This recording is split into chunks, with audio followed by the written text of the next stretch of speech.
En esta mañana vamos a retomar nuestro tema y hacerle seguimiento. Vamos a leer, por favor, en Apocalipsis capítulo 1. Vamos a retomar solamente de una manera muy breve donde nos quedamos la última vez. Capítulo 1, por favor.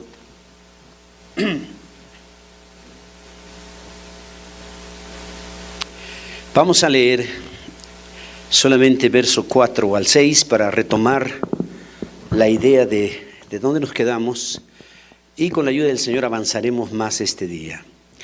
Le doy lectura. Dice Juan a las 7 iglesias que están en Asia: gracia y paz a vosotros del que es y que era y que ha de venir, y de los 7 espíritus que están delante de su trono, y de Jesucristo, el testigo fiel, el primogénito de los muertos y el soberano de los reyes de la tierra, al que nos amó y nos lavó de nuestros pecados con su sangre, y nos hizo reyes y sacerdotes para Dios su Padre. A él sea gloria e imperio por los siglos de los siglos. Amén. Bien, esto ya lo habíamos considerado, solamente es para retomar la idea, el seguimiento. Habíamos comentado la importancia de una salutación, un saludo, y que Juan aquí nos hace precisión de incluir la Trinidad de Dios en el saludo, y habíamos hecho énfasis en la importancia de saludarnos considerando la Trinidad de Dios, pero también despidiéndonos, la bendición apostólica. Habíamos comentado que algunos hermanos tienen el hábito en la iglesia de despedir la congregación con la bendición aarónica, pero aunque es de bendición para el pueblo de Israel, no le corresponde a la iglesia. La iglesia tendríamos que despedirla cada culto, cada reunión, con la bendición apostólica, que también incluye la Trinidad de Dios. En otras palabras, la salutación como la bendición, al final debiéramos de incluir la Trinidad de Dios. Somos trinitarios. Bien, eso lo precisamos la clase anterior. Y habíamos precisado también que no debemos de considerar literalmente 7 espíritus, que algunos han contado literalmente y esa razón, o por esa razón, no consideran que haya Trinidad de Dios, sino creen que hay 9 y que no hay Trinidad. Pero bueno, habíamos comentado que 7 espíritus simplemente habría que interpretarse que es el Espíritu Santo, el cual es perfecto. El número 7, número de plenitud, número de perfección. Y de Jesucristo, el testigo fiel, habíamos precisado, si hay alguien que ha testificado sin fallar, sin negar al Padre, su obra, su oficio, ha sido Jesucristo. Él es el testigo fiel y es un reto para cada uno de nosotros que en ocasiones no hemos testificado fielmente. El primogénito de los muertos, comentábamos que Él fue el primero de la resurrección en ese sentido. El soberano de los reyes de la tierra, Él está por encima de toda autoridad. Al que nos amó y nos lavó de nuestros pecados con su sangre, la obra de redención de Cristo Jesús. Esto es solo para retomar la idea de lo que estamos tratando. Y nos vamos a detener ahora sí un poquito con el verso 6. Al que nos hizo reyes y sacerdotes para Dios su Padre. A Él sea gloria e imperio por los siglos de los siglos. Nos hizo reyes y sacerdotes. Vamos a detenernos un poquito aquí. Nos hizo reyes y sacerdotes para Dios su Padre.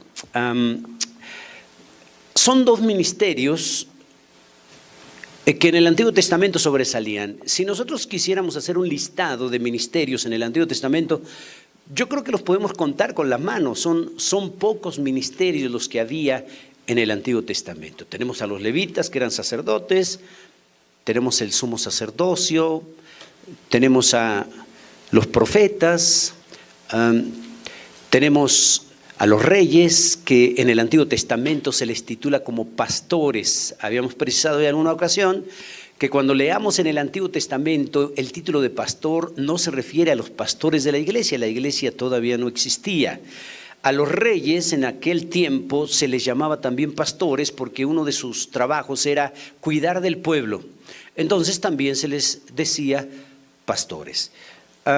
De manera que no son muchos ministerios los que en el Antiguo Testamento había, eran contados. Entonces, ser reyes, no todos podían ser reyes en el Antiguo Testamento. Ser sacerdotes, no todos podían ser sacerdotes en el Antiguo Testamento, solo la tribu de Leví. ¿Qué diferencia hay entre ser rey en el Antiguo Testamento, ser rey en el Nuevo Testamento, ser sacerdote en el Antiguo Testamento y ser sacerdote en el Nuevo? Hay una enorme diferencia. Yo creo que hay que tener varios cuidados. El primero, habría que considerar que los reyes en el aspecto de la gracia son totalmente diferentes que los reyes del Antiguo Testamento. Que los sacerdotes cristianos somos totalmente diferentes que el sacerdocio del Antiguo Testamento. Entonces, cada vez que vamos a abordar el tema de reyes y sacerdotes, habría que hacer la precisión bajo el Nuevo Testamento, bajo la gracia, y no confundir con la monarquía en el Antiguo Testamento y el sacerdocio en el Antiguo Testamento. Es totalmente diferente. En aquella época, no todos podían ser reyes, no todos podían ser sacerdotes, pero bajo la gracia el Señor nos ha hecho reyes y sacerdotes para Dios su Padre. Es decir, que todo convertido a Cristo es un rey. Es decir, que todo convertido a Cristo es un sacerdote. En ese sentido, la gracia es superior a la ley. En ese sentido, el Nuevo Testamento es superior al Antiguo Testamento. Tan solo hablando ministerialmente, en la iglesia todos somos reyes y todos somos sacerdotes, a diferencia del Antiguo Testamento. Dice la Biblia con toda precisión, mas vosotros, hablando de la iglesia, mas vosotros sois real sacerdocio. O sea, sacerdotes reales, reyes y sacerdotes. Mas vosotros sois real sacerdocio, nación santa, pueblo adquirido por Dios, para que anunciéis las virtudes de aquel que os llamó de las tinieblas a su luz admirable. Vosotros que en otro tiempo no erais pueblo, dice, pero ahora sois pueblo. Que en otro tiempo no habíais alcanzado misericordia, pero que ahora ya habéis alcanzado misericordia. Entonces nos precisa, somos sacerdotes de la realeza, o sea, somos reyes y sacerdotes. Bien, ahora vamos a hacer algunas precisiones. Somos reyes y sacerdotes. Teológicamente eso es muy preciso. Todo convertido a Cristo es rey y sacerdote. Pero ¿cuál es la función de la iglesia? ¿Qué características tiene la iglesia como rey, cada cristiano, o como sacerdote? Yo creo que hay que hacer algunas precisiones. Primer punto, somos reyes y sacerdotes para Dios. Quiere decir que la iglesia para el mundo vale nada. Nosotros como cristianos, el mundo no nos puede ver. Valemos absolutamente nada. Por eso el apóstol Pablo precisa que al hombre natural le es locura lo que nosotros hacemos. A la gente le es locura porque nosotros seguido nos congregamos, no lo puede entender. ¿Por qué seguido cantamos a Dios? ¿Por qué nuestros problemas y necesidades buscamos de Dios y hay alegría en nuestros corazones a pesar de dificultades que tenemos, problemas que tenemos? Para el inconverso, para el hombre natural, le es locura lo que hacemos. Que no vayamos a donde ellos van, que no escuchemos lo que ellos escuchan, que no veamos lo que ellos ven, que no asistamos donde ellos asisten. Para ellos les es locura, somos gente rara para ellos. Bueno, es que somos reyes y sacerdotes no para la gente, somos reyes y sacerdotes para Dios, su Padre. Entonces, esa es una enorme diferencia, hay que ir haciendo esas diferencias. Somos reyes y sacerdotes, pero diferentes de lo que el mundo piensa. Entonces, ¿qué clase de sacerdotes y de reyes somos? Bueno, toda persona cuando tiene algo de importancia, por muy mínimo que sea, se enorgullece. Si una persona es familiar directo de algún regidor del pueblo más pequeñito, eso lo anuncia a los cuatro vientos. Mi papá es el regidor de un pueblo a lo mejor de 1000 personas, pero de 1000 habitantes, pero con todo y eso es motivo de orgullo. Si es hijo del gobernador de cualquier estado, también lo anuncia a los cuatro vientos. Es motivo de orgullo ser hijo de un gobernador, de un presidente de la república, no se diga. Bueno, aquí lo que quiero decir es que si somos reyes y sacerdotes, esa posición de rey y sacerdote nos pone por encima de mucha gente. Si somos reyes y sacerdotes, somos gente importante. Ya precisé, no para el mundo, sino para Dios somos gente importante. Pero debiéramos de enorgullecernos por eso. Todo cristiano que es rey y sacerdote debiera de sentirse orgulloso. No debiéramos de caminar cabizbajos. No debiéramos de avergonzarnos de ser cristianos. Si somos reyes y sacerdotes, somos gente importante, entonces debiéramos de caminar erguidos. Debiéramos de anunciar lo que somos ante cualquier persona, ante cualquier comunidad, ante cualquier localidad. Somos gente importante. Entonces, esto habría que hacer precisiones. Hay una educación especial para la monarquía. La educación no es igual que la educación que recibe el pueblo. En la monarquía, los hijos de los reyes reciben una educación especial. El protocolo de algunos eventos, cómo sentarse, cómo caminar, cómo pararse, cómo leer, cómo actuar. O sea, su educación es totalmente diferente. Tiene que ser distinguida del pueblo mismo. Bueno, aquí entra en acción la educación cristiana que debemos de tener en la iglesia. Somos reyes y sacerdotes y requerimos de una educación especial, de un trato especial, porque somos especiales. El cristiano debiera entonces, como reyes y sacerdotes, debiéramos de distinguirnos en nuestra forma de hablar, debiéramos de distinguirnos en nuestra forma de caminar, en nuestra forma de pararnos, en nuestra forma de sentarnos, en nuestra forma de vestir, en nuestra forma de hacer las cosas, de cómo abordamos cualquier situación. Debiéramos de distinguirnos por la sencilla razón de que somos reyes y sacerdotes. Ahora, no se nos olvide dónde tenemos oportunidad de aprender todas estas cosas que nos distinguen en su palabra. La educación especial que tenemos como reyes y sacerdotes está en la palabra de Dios. El conocimiento de la palabra de Dios nos va moldeando, nos va arreglando esto, nos va quitando esto, nos va agregando esto otro, nos va puliendo.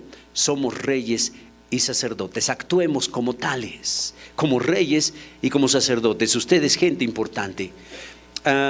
Hay en México una prueba, yo creo que tenemos culturalmente hablando, el menosprecio, el mexicano que se siente menos, el mexicano que por costumbre, por cultura, considera que no puede hacer las cosas, el mexicano que batalla con no creer que puede hacer ciertos detalles. Bueno, es parte de la educación.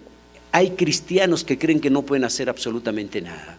Hay cristianos que creen que valen nada. Hay cristianos que creen que no tienen el derecho de hacer algunas cosas. No, somos reyes y sacerdotes. Lo que se necesita es educación cristiana, hacerle ver a cada convertido a Cristo cuál es su posición delante de Dios, darle las herramientas necesarias para su servicio. Es una persona especial delante de Dios. Somos reyes y sacerdotes. Bien, como reyes, ¿qué clase de reyes somos? Porque el pensamiento humano es, si es rey, es rico. El pensamiento humano es, si es rey, tiene todos los bienes materiales. Esa es la idea humana de un rey. Ahora, por eso vamos a hacer precisiones. Somos reyes y sacerdotes, pero bíblicamente, ¿qué clase de reyes somos? Si dice que somos reyes y sacerdotes para Dios, su Padre, entonces es un reinado y un sacerdocio espiritual. El primer punto que habría que mencionar es que somos reyes espirituales. Por lo tanto, debiéramos de eliminar la posibilidad de que si somos reyes debemos de tener toda riqueza material como el mundo piensa.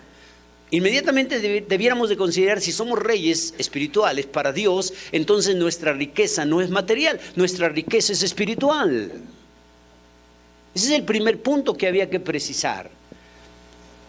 ¿Hasta dónde ha hecho impacto el pensamiento humano? Porque la vida humana, el pensamiento humano, sus objetivos de vida, pues es la riqueza material, vivir bien materialmente.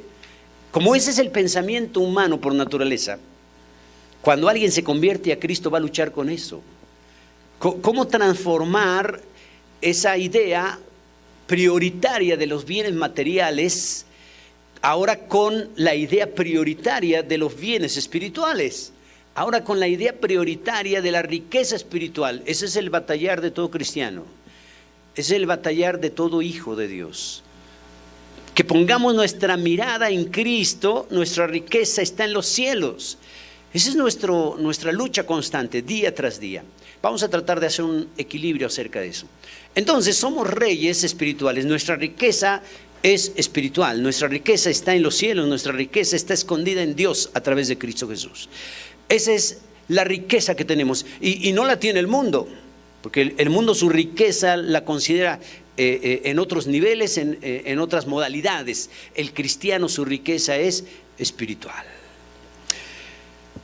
Entonces nuestro reinado es parecido a Cristo Jesús, porque el apóstol Pedro, guiado del Espíritu Santo, dice que el Señor nos ha dado ejemplo para que sigamos sus pisadas. Si el Señor nos ha dado ejemplo para que sigamos sus pisadas, Cristo es rey, nadie lo puede negar. Llegan aquellos magos o reyes, según la profecía, llegan donde el rey Herodes y le dicen: ¿dónde está el rey de los judíos que ha nacido? Su estrella hemos visto y hemos venido a adorarle.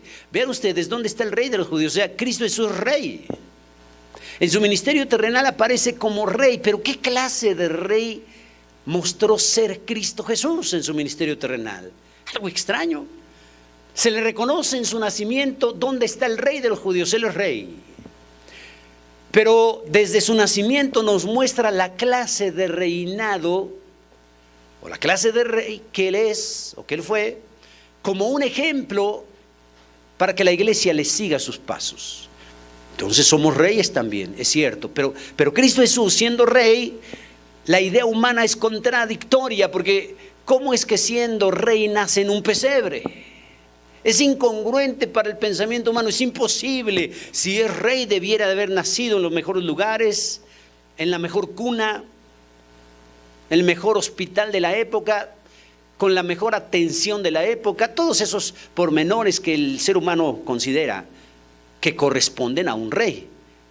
Entonces, ¿por qué razón Cristo Jesús nació en un pesebre si Él es rey? Porque nos está mostrando, nos está enseñando que su riqueza es espiritual y que nosotros tenemos que seguir por ese camino. Nuestro reinado es espiritual, nuestra riqueza es espiritual. Entonces, ¿por qué razón cuando se acerca ese joven donde Cristo y le dice: Señor, te seguiré donde tú vayas? Y el Señor le hace una precisión a ese joven y le dice: mira, las zorras tienen sus guaridas, las aves tienen sus nidos, pero el Hijo del Hombre no tiene dónde recostar la cabeza. Cristo le dice: yo no tengo cama, yo no tengo dónde dormir. Pareciera otra vez contradictorio. Si Él es rey, ¿cómo es que no tenía ni siquiera un lugar donde recostar la cabeza? Bueno, otra vez mostrándonos que Él es rey, cierto, pero que su riqueza que nos muestra en su primer venida fue una riqueza espiritual. Es contradictorio al pensamiento humano. ¿Cómo que es rey y no tiene dónde recostar la cabeza? Porque su riqueza es espiritual. Y es un ejemplo que nos deja para seguir sus pasos. Llega el momento de la entrada triunfal a Jerusalén. Entrada triunfal como rey. Bueno, pues tiene que pedir prestado un burrito para entrar. No se le conoció ningún animalito propio. Para entrar triunfalmente a Jerusalén tuvo que pedir prestado un burrito. O sea, cualquiera pensaría: esto es contradictorio. ¿Cómo que es rey y no tiene ni un burro? ¿Cómo que es rey y tuvo que pedir prestado un burrito para entrar a Jerusalén? Bueno, otra vez vamos por esa línea. Cristo Jesús enseñándonos que Él es rey y su riqueza es espiritual, y que nos deja un ejemplo a seguir a cada uno de nosotros como reyes para Dios su Padre. Nuestra riqueza es espiritual. Llega el momento de estar en la cruz, muere en la cruz. Y la Biblia precisa que José de Arimatea pide el cuerpo del maestro y va y lo sepulta. El sepulcro donde Cristo Jesús fue sepultado no era de él, no era un sepulcro de su familia, era de José de Arimatea. Quiere decir que aún el sepulcro fue prestado. No tenía Cristo Jesús en su etapa de primer rey o de rey terrenal, o en su ministerio terrenal más bien, no tenía ni siquiera un sepulcro, fue prestado. Sepulcro prestado. Todos estos puntos que acabo de mencionar, amados hermanos, es para darnos una idea de lo contradictorio de la teología de la prosperidad. La teología de la prosperidad una doctrina totalmente carismática, fuera de contexto bíblico, en donde su pensamiento es: si somos reyes, entonces tengo que tener riqueza material. Quiere decir que el carismatismo, quiere decir que el que piensa que somos reyes y que por lo tanto tenemos que tener riqueza material, simplemente el que piensa de esa forma no tiene a Cristo en su corazón. Porque su pensamiento no ha sido cambiado, su corazón no ha sido cambiado, su prioridad sigue siendo el dinero, su prioridad siguen siendo las cosas materiales, y por eso piensa que si somos reyes, entonces tengo que tener riqueza. La teología de la prosperidad. La teología de la prosperidad no tiene base bíblica. La teología de la prosperidad es un pensamiento humano. La teología de la prosperidad tiene que ver con aquellos que no han sido redimidos por Cristo Jesús. Cuando una persona ha sido redimida por Cristo Jesús, su prioridad es espiritual. Considera en ese momento que su riqueza es espiritual. La conversión a Cristo, una verdadera persona redimida, cambia sus proyectos de vida totalmente. Sí, hermanos, el ser humano, al ir pasando los años de vida, se hace fijaciones de metas, objetivos para la vida. El hijo, el joven, la joven, a lo mejor pues quiero una carrera, quiero tener una casa propia, mejor que donde vivimos aquí con nuestros padres. O sea, esa es la idea humana natural. Sus objetivos de vida, mejorar en todos los sentidos materiales. Es el objetivo de vida de todo ser humano. Cuando Cristo Jesús entra a ese corazón, hay un cambio trascendental. Hay un cambio tremendo, porque su prioridad ahora ya no es esa. El seminario, seguido hay jóvenes internados que me dicen: hermano, mi objetivo era estudiar esta carrera, tener dinero, tener esto, tener lo otro. Y cuando el Señor me llamó, truncó ese objetivo y estoy estudiando una carrera teológica, estoy estudiando cosas espirituales. Cuando hay alumnos que me dicen eso, les pregunto: ¿y qué piensan los que te conocen acerca de tu decisión? La mayoría no está de acuerdo. La mayoría considera, pues, ¿por qué no a los aspectos materiales? Ha habido gente que ha tenido oportunidades de trabajos extraordinarios y ganando lo que quieran económicamente, cuando el Señor les hace un llamamiento, y prefieren la obra de Dios por aquello. Y la gente que los conoce no los puede entender y dicen: ¿cómo puede ser posible? Es una tontería que busques de Dios, que te vayas a tu religión, que estés buscando siempre Biblia, siempre oración, por dejar este buen empleo que se te iba a dar. Entonces a la gente no le interesa eso, no lo entiende, le es locura lo que hacemos. Su prioridad es material, económica. Y era nuestra prioridad antes de conocer a Cristo. Ahora que tenemos a Cristo, Él cambia nuestro pensamiento. He aquí el que está en Cristo, nueva criatura es. Las cosas viejas pasaron. El pensamiento de ser ricos material y superar a todos en lo material, ese era nuestro principal pensamiento sin Cristo. Pero he aquí ahora todas son hechas nuevas. Todo aquello queda atrás y ahora lo nuevo es espiritual. Nuestra riqueza que nosotros tenemos como prioridad debe de ser nuestra riqueza espiritual. Entonces Cristo Jesús, para darnos esta enseñanza, tuvo que ponernos ejemplo. Y por eso su primer participación en su primer venida es el Mesías sufriente. Hay un parteaguas entre el Mesías sufriente y el Mesías glorioso que tenemos que tomar en cuenta. Cristo Jesús aparece primero en la modalidad de Mesías sufriente. Él es rey, pero es un rey sufriente. La parte teológica, escatológica extraordinaria es que Cristo Jesús aparece primero para sufrir. Es el Mesías sufriente. Es un rey que sufre, porque su riqueza es espiritual. Entonces, para el pueblo de Israel, acostumbrado a querer tener todos los bienes materiales y además con promesas para tenerlo, cuando aparece Cristo Jesús y lo ve que nace en un pesebre, que no tiene donde recostar la cabeza, que no tiene ni siquiera un burrito que sea propio, o sea, todos esos elementos el judío no los puede ver. Una de las razones que los judíos no creyeron en Cristo fue esa. Ellos querían un Mesías y un rey poderoso como los reyes humanos. Ellos tenían esa ilusión. Y cuando aparece Cristo Jesús como Mesías sufriente, como Rey sufriente, los judíos les impacta tanto que dicen, no queremos esa clase de Rey, no queremos esa clase de Mesías sufriente, al punto de ir a la cruz. Eso no lo entendieron los judíos, no lo querían los judíos. Pero el proyecto de Dios, aparecer primero como Rey sufriente, Mesías sufriente. Y entonces, escatológicamente, tiene que aparecer primero como el Cordero que fue inmolado. Su reinado, su ministerio terrenal inicial, el Mesías sufriente, el Rey sufriente, tiene que ver con el Cordero que fue inmolado. Las características de un Cordero: como cordero mudo fue llevado al matadero, no abrió su boca. Tiene que ver con su primer participación como Rey. Él es Rey, pero su primera participación fue el Rey sufriente, el Mesías sufriente. Entonces, Cordero que fue inmolado. Pero Cristo Jesús es esa mezcla extraordinaria y difícil a veces de comprender. Cristo a la vez es Cordero y a la vez es León de la tribu de Judá. Entonces, ¿cómo interpretar teológicamente que la Biblia dice que Cristo Jesús es el Cordero y al mismo tiempo que es el León? Es contradictorio. Si hiciéramos un pequeño listado aquí de diferencias, un contraste entre un cordero y un león, son muchas cosas, no se le parece nada. Si vemos un cordero y luego ese mismo personaje lo aparecemos como un león, no se le parece nada.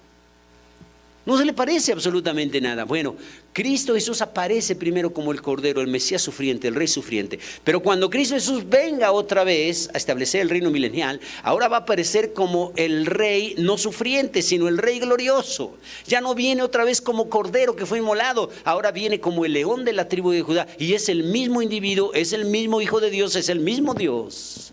¿Cómo puede Él tener esas dos cosas tan extremas? ¿Cómo puede Él al mismo tiempo ser Cordero y al mismo tiempo ser León? Bueno, por eso es su humanidad y su divinidad. Cristo Jesús era verdaderamente hombre y era verdaderamente Dios. Su humanidad reflejada en el Cordero, su humanidad reflejada en el Mesías sufriente, pero al mismo tiempo era Dios. Su divinidad manifestada cuando Cristo Jesús venga a reinar, el Mesías glorioso. Todo ese proceso es bíblico y hay que considerarlo. Entonces, si el Señor nos dejó ejemplo para que sigamos sus pisadas, entonces el ejemplo es que primero tenemos que participar de una semejanza del Cordero que fue inmolado. O sea, nuestra riqueza es espiritual, no pretendamos ser ricos materialmente, porque ese no es el objetivo que el Señor nos planteó como Mesías sufriente.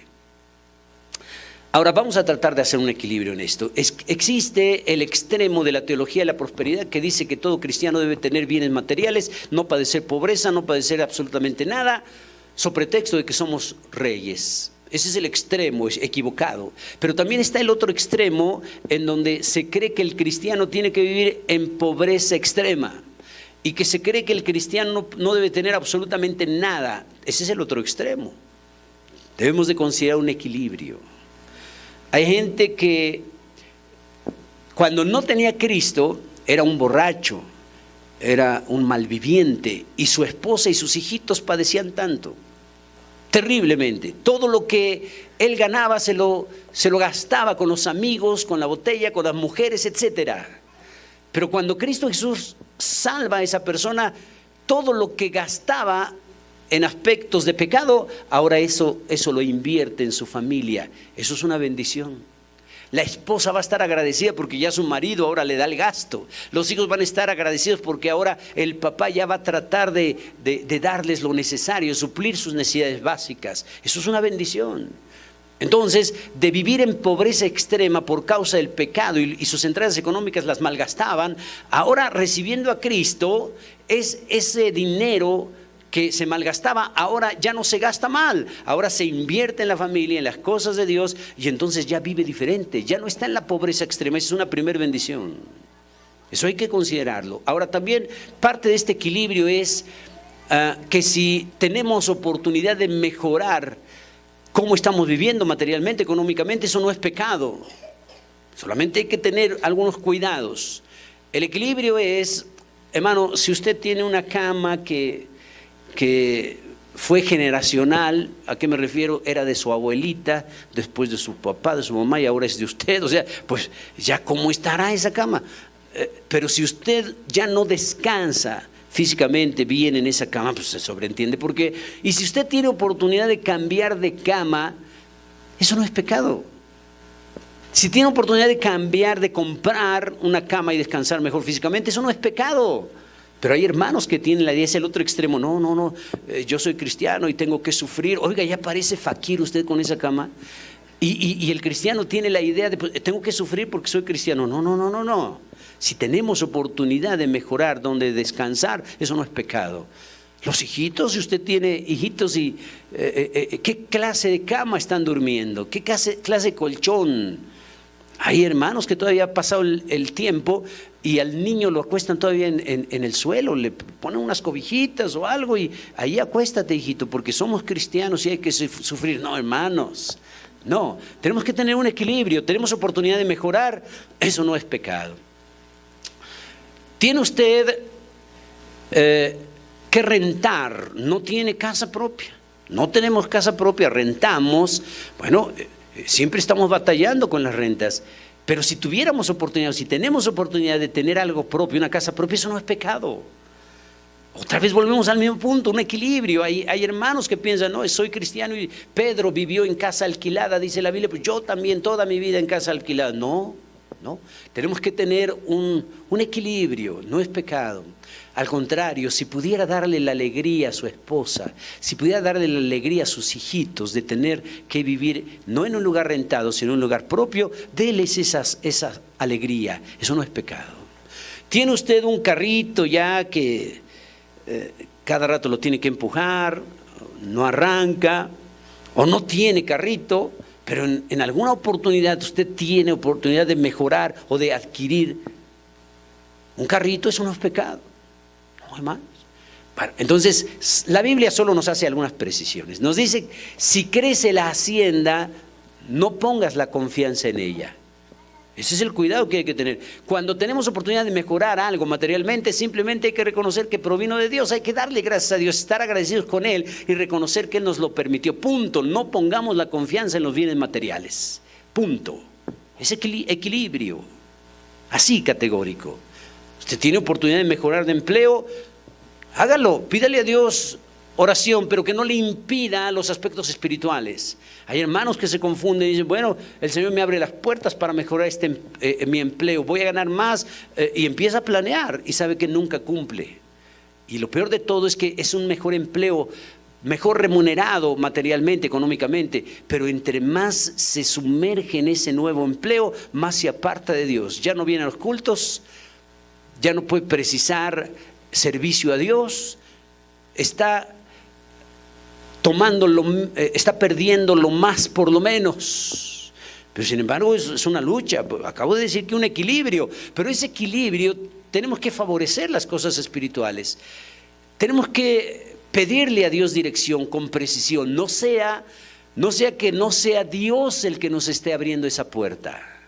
No sé que sea el enemigo el que nos está abriendo esa puerta y yo crea que es Dios, y entonces me voy por esa puerta de bienes materiales pensando que es Dios el que me la está abriendo, y estoy dejando el culto, y estoy dejando la oración, y estoy dejando el servicio a Dios, estoy perdiendo lo más por lo menos.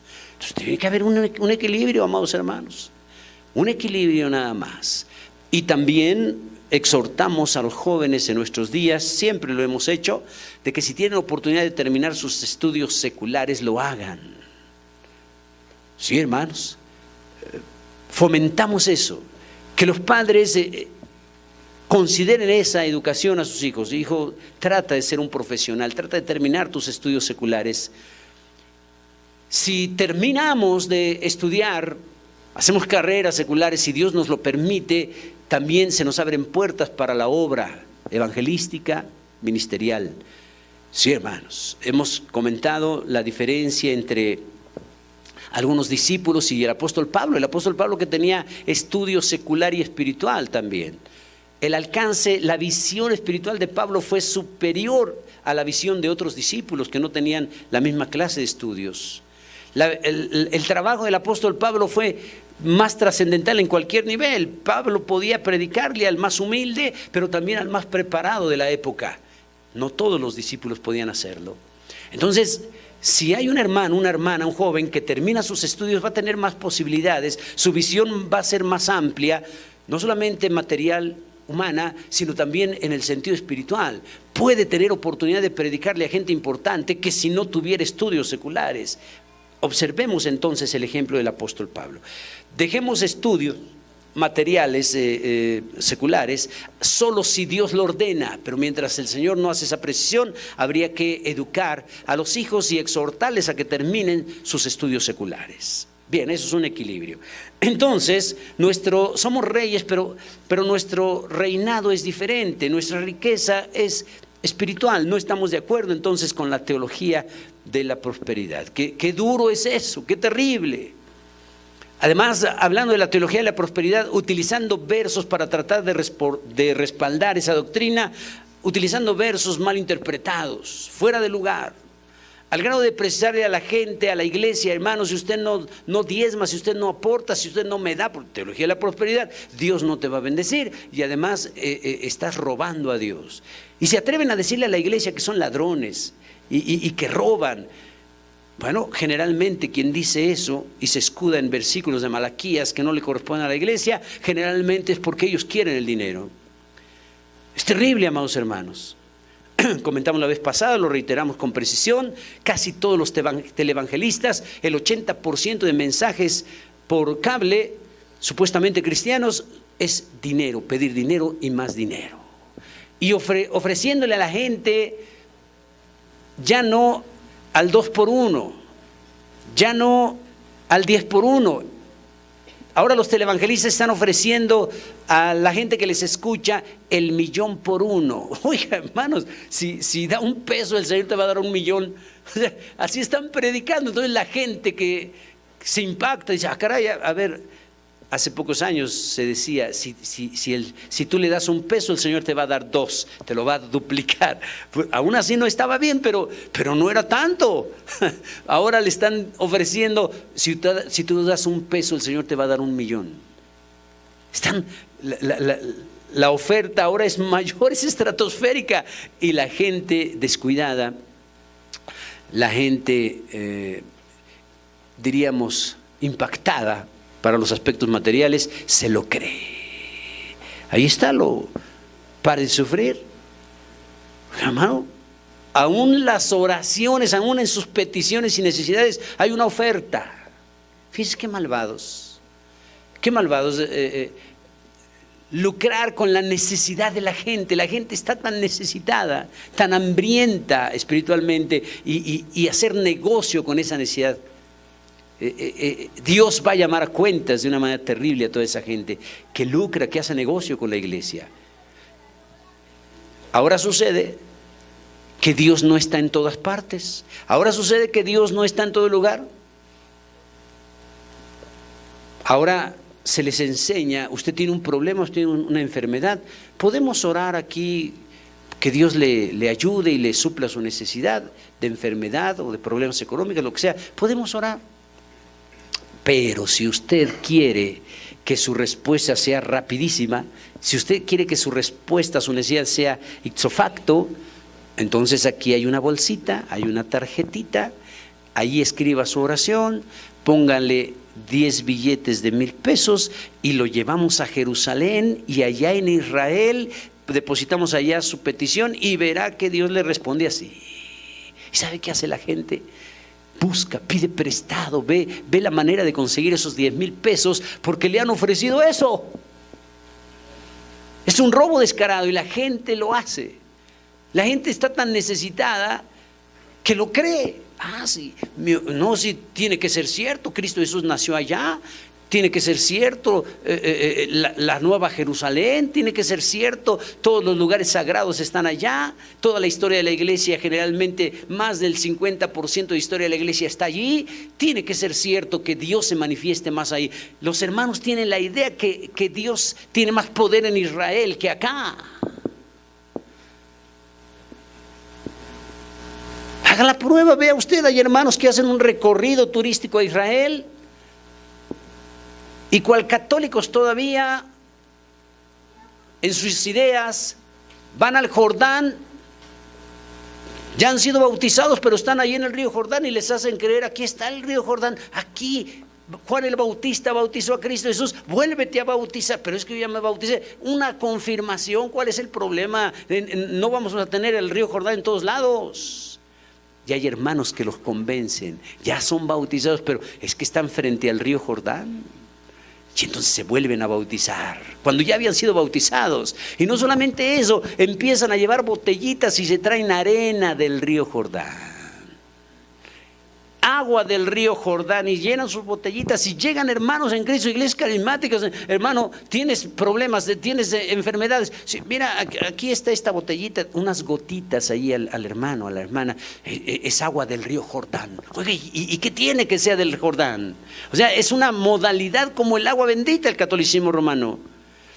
El cristianismo, como algo desafortunado, ha tomado detalles que no debiera de tomar. Se cree que tiene poder un agua, se cree que tiene poder un poco de arena del Jordán, se cree que tiene poder algo que yo me traje de allá de Israel, y entonces lo guardan los cristianos como si fuera el poder de Dios. Qué triste, amados hermanos, qué terrible. He visto hermanos que nunca se colgaron una cruz aquí, nunca. Y cuando fueron de viaje a Israel regresaron ahora con una medalla con la estrella de David. Hermano, no, hermano, pues a ver si se me pega algo de bendición de los judíos. Traigo una estrella de David. Hermanos, ¿cómo puede ser posible que crean eso? Bueno, entonces la Iglesia Universal les para de sufrir, les hace creer a la gente que Dios es más poderoso y resuelve los problemas allá en Israel que acá o en cualquier parte del mundo. O sea, ahora resulta que Dios no es omnipresente, ahora resulta que Dios no es todopoderoso, ahora resulta que Dios solo se manifiesta en esa zona. No, amados hermanos, mucho cuidado. Entonces les ofrecen al millón por uno. Usted da un peso, el Señor le da 1.000.000, y a eso le han titulado sembrar. Ahora cualquiera empieza a predicar: siembre, siembre. Y uno tiene la idea, porque son expresiones naturales. Sembrar, pues uno piensa en un arbolito, pero no, para ellos sembrar es que usted les mande su dinero. Ahora, siempre lo hemos precisado, lo vuelvo a hacer. ¿Por qué no dicen siembre? El término no es correcto, pero si lo usáramos así, ¿por qué no le dicen a la gente siembre? Aporte allí en la iglesia donde usted pertenece, ayude a los gastos de su pastor, ayude a los gastos de la iglesia donde usted está asistiendo, ayude a los gastos evangelísticos de la iglesia donde usted está, ayude a los gastos misioneros, a los gastos musicales evangelísticos. No, nunca le van a decir eso. Ellos le van a decir siembre, y para ellos sembrar es que usted le mande el dinero a ellos. Otra vez, es un robo descarado, y la gente lo hace. La gente se impacta y dice: bueno, hay hermanos que hasta tienen la idea: hasta ahorita he aportado al pastor de la iglesia donde pertenezco, hasta ahorita he aportado para las necesidades de la iglesia donde pertenezco, y yo no veo beneficios materiales, parece que sigo igual. A lo mejor si ahora lo mando a los televangelistas de enlace, a lo mejor sí es al 1.000.000 por uno, y muchos se dejan sorprender. No, amados hermanos, más cuidado, porque nuestra riqueza no es material, nuestra riqueza es espiritual. Somos reyes y sacerdotes para Dios su Padre, y nuestro reinado, nuestra forma de ser reyes es que tenemos riqueza espiritual. Así de categórico, así de preciso. Somos reyes y nuestra riqueza está en los cielos, escondida en Cristo Jesús, como dice su palabra, una riqueza espiritual. ¡Qué maravilloso! Ahora, ¿dónde obtenemos esa riqueza espiritual? En Cristo. No la podemos obtener de otro lado. La riqueza material la podemos obtener de muchas formas, tantas modalidades para obtener riqueza material, pero la riqueza espiritual no la podemos obtener de muchas formas, solo a través de Cristo. Solo a través de vivir una vida consagrada a Él voy a obtener esa riqueza espiritual. ¿Se ha dado cuenta hasta dónde hemos llegado? O hasta dónde han llegado algunos hermanos, de que se dicen, se nominan cristianos y no lo son, o no con la calidad que debieran, que se sienten lejos de Dios, que en sus necesidades ellos no son capaces de orar a Dios a título personal como hijos de Dios, sino que van y le piden a alguien: hermano, usted que está más cerca de Dios, pida por mí. ¿Cómo puede un hermano decir eso? Hermana, usted que está más cerca de Dios, usted que siempre está orando, ore por mí. Pero ¿cómo un hermano en Cristo puede decir eso? No, hermanos. Por eso acabo de precisar, somos reyes y sacerdotes, tenemos una calidad espiritual. El apóstol Pablo no se equivoca en decir que cuando el Espíritu Santo entra a nuestro corazón, podemos clamar a través del Espíritu, Abba, Padre. Podemos dirigirnos a Él y decirle, Padre, soy su hijo ya. Bueno, pues ¿por qué no soy un hijo correcto espiritualmente? Que tengo que ir donde el hermano, donde la hermana a pedirle su auxilio. Hermano, tú que estás más cerca de Dios, pide por mí.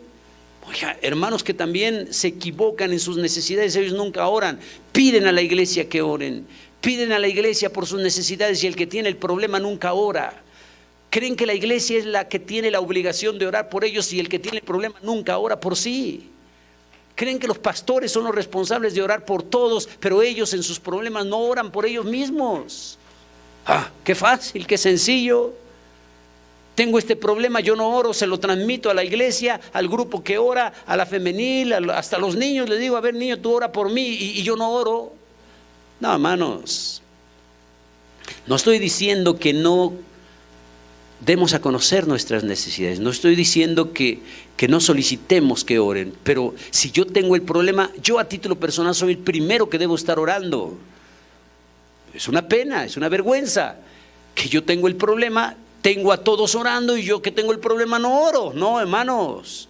Y si se practica el ayuno y la oración, peor. Está el hermano ayunando, orando, está el pastor ayunando y orando y él comiendo sus tacos todos los días. Oiga, hermano, él es el del problema y él no ayuna. Él es el del problema y él no ora, que lo hagan los demás. No, amados hermanos. Entonces, somos reyes y sacerdotes en otros sentidos. Lleve eso a casa. Nuestro reinado y nuestra riqueza es diferente que la que el mundo piensa. Nuestra riqueza entonces es espiritual. Ahora, pero no siempre va a ser así. Cristo Jesús entonces aparece como el Mesías sufriente, el Cordero que fue inmolado, pero después aparecerá como León de la tribu de Judá. Ahora reinará sobre todo el mundo, mostrará su gloria y su poder. Ahora es el León de la tribu de Judá. Hay hermanos y hay gente que su oración es la siguiente, usted lo ha escuchado, y dicen, Señor, no vengas todavía, porque si vienes, así como está el mundo, si vienes otra vez te van a crucificar, mejor no vengas. No, el Señor va a venir otra vez no para ser crucificado, ya no va a venir otra vez para ser cordero, va a venir ahora como León de la tribu de Judá, va a regir con vara de hierro, va a poner a sus enemigos por estrado de sus pies. O sea, viene como el Mesías glorioso, ya no más como el Mesías sufriente. Entonces, cuando estemos en su presencia, somos reyes, pero ¿en qué momento vamos a reinar? Un rey tiene que reinar. Cristo Jesús entonces va a venir, va a reinar sobre el mundo entero, pero ¿sabe qué? Va a compartir su reinado con su iglesia, con su esposa. Cristo viene por su iglesia, la arrebata, se va a casar con ella, pero después de la gran tribulación viene a establecer el reino milenial y Cristo Jesús va a reinar y va a compartir su reinado con la iglesia. Somos reyes y vamos a reinar con Cristo en el milenio. ¡Qué maravilloso! Para el mundo ahorita la iglesia vale nada, pero en el milenio la iglesia va a reinar con Cristo. La iglesia va a estar por encima de los pueblos, reinando con Cristo. Cristo compartiendo su poder y su reinado con su esposa, con la iglesia. Somos reyes y vamos a reinar hasta ese tiempo. Ahorita no. Ahorita no.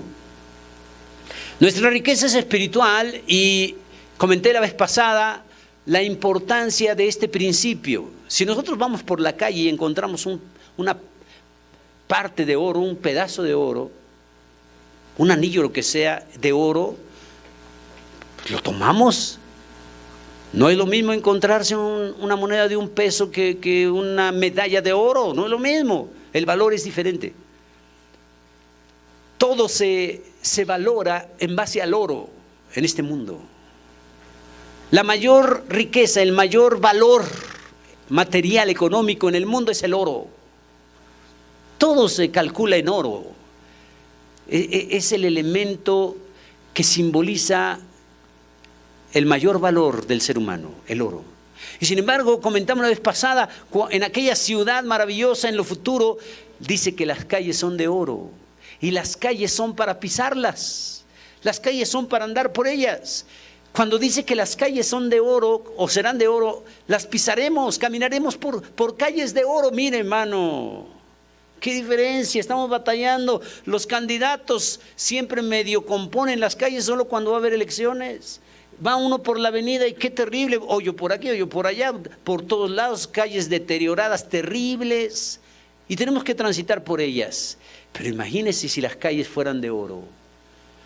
Lo que tiene el ser humano por mayor valor, cuando estemos con el Señor, lo vamos a pisar, el oro, vamos a caminar por ahí. ¿Y sabe por qué no nos va a interesar detenernos y decirle a la hija, a ver hija, que no nos vean, agárrate un pedazo de oro? No, ¿sabe por qué? Porque nuestra riqueza es espiritual. Estando en la presencia del Señor en aquella época extraordinaria, no nos va a interesar estar caminando por calles de oro, porque nuestra mayor riqueza es Cristo. Nuestra riqueza está escondida en Cristo. Y por eso es que no vamos a apreciar calles de oro. O sea, va a ser como cualquier cosa. No hay ningún problema que las calles sean de oro, que las puertas sean de oro. En esa ciudad hay un montón de cosas de oro. Es para nuestro uso, es para nuestro andar. ¿Cuánto poder, cuánta autoridad vamos a tener como reyes y sacerdotes de Cristo, que aún hasta las calles de oro las vamos a pisar? ¿Ve usted a qué grado el Señor nos va a elevar como reyes y sacerdotes? Qué maravilloso, hermanos. Eso me impacta mucho. Todo lo que Juan pudo ver allí, estaba viendo una diferencia. Él estaba acostumbrado a sufrir, Juan, y cuando el Señor le está mostrando el Apocalipsis, empieza a mirar cosas futuras raras para él. Está acostumbrado a que la iglesia sufra, está acostumbrado a que la iglesia sea perseguida, y ahora el Señor le está revelando el futuro de la iglesia, reyes y sacerdotes con toda esa situación. Pues eso fue un impacto terrible para Juan, aún Cristo Jesús. Vamos a ver enseguida cómo es que Juan está acostumbrado a escuchar la voz de Cristo en su ministerio terrenal como cordero. ¿Qué diferencia hay en sonido que produce un cordero al sonido que produce un león? Por eso se le considera como el león el rey de la selva. Su rugido se oye en toda la selva y todos los animales reconocen que él es el rey. Entonces, ¿qué diferencia hay entre ese sonido que hace un león al sonido que hace un cordero?